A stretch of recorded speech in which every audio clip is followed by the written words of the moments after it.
ଜଣେ ଜ୍ଞାନୀ ବ୍ୟକ୍ତି ସେ ନିଜେ ସବୁକିଛି ଜାଣିଛନ୍ତି ବୋଲି ଭାବୁଥିଲେ। କେହି ଯଦି ତାଙ୍କ ଜ୍ଞାନ ବିଷୟରେ କିଛି ନ କହି ଚାଲି ଯାଉଥିଲେ, ସେ ସେଇ କ୍ଷଣି ସେ ବ୍ୟକ୍ତିକୁ ଡାକି ତାଙ୍କ ଜ୍ଞାନ ବିଷୟରେ ଘଣ୍ଟା ଘଣ୍ଟା କହୁଥିଲେ। ସେ ଜଣାଇବାକୁ ଚାହୁଁଥିଲେ ଯେ ସେ ହିଁ ସମସ୍ତ ସମ୍ମାନ ପ୍ରଶଂସା ପାଇବାର ଏକମାତ୍ର ଯୋଗ୍ୟ ବ୍ୟକ୍ତି। ସେଦିନେ ଚିନ୍ତା କଲେ ତାଙ୍କ ଜ୍ଞାନ ବିଷୟ ସୀମିତ ହୋଇ ନ ରହୁ, ଅନ୍ୟମାନେ ମଧ୍ୟ ଜାଣିବା ଆବଶ୍ୟକ। ବିଭିନ୍ନ ସ୍ଥାନକୁ ମଧ୍ୟ ସେ ଯାଉଥିଲେ ନିଜ ଜ୍ଞାନ ବିଷୟରେ ଜଣାଇବା ପାଇଁ।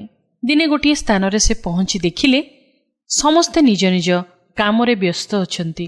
ତାଙ୍କ ସହ କଥାବାର୍ତ୍ତା ହେବା ପାଇଁ କାହା ପାଖରେ ମଧ୍ୟ ସମୟ ନଥିଲା।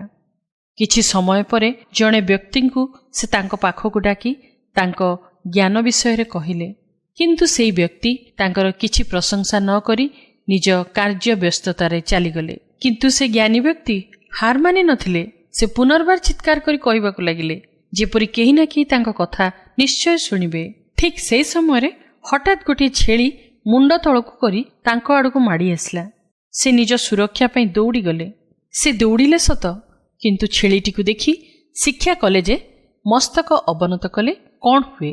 ଆମେ ଯେତେବେଳେ ଅନ୍ୟମାନଙ୍କଠାରୁ ନିଜକୁ ଶ୍ରେଷ୍ଠ ମନେ କରୁ, ସେତେବେଳେ ଆମେ ଲଜ୍ଜିତ ଓ ନିରୁତ୍ସାହିତ ଅନୁଭବ କରିଥାଉ।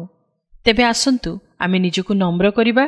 ଅନ୍ୟମାନେ ଆମକୁ ପ୍ରଶଂସା ଓ ସମ୍ମାନ ଦିଅନ୍ତୁ ବୋଲି ଆଶା କରିବା ଅନୁଚିତ, କାରଣ ଏହି ଜଗତରେ କେବଳ ପ୍ରଭୁ ଈଶ୍ୱର ହିଁ ସମସ୍ତ ଗୌରବ, ପ୍ରଶଂସା, ପୂଜା, ଆରାଧନା ପାଇବା ପାଇଁ ଏକମାତ୍ର ଯୋଗ୍ୟ ଅଟନ୍ତି।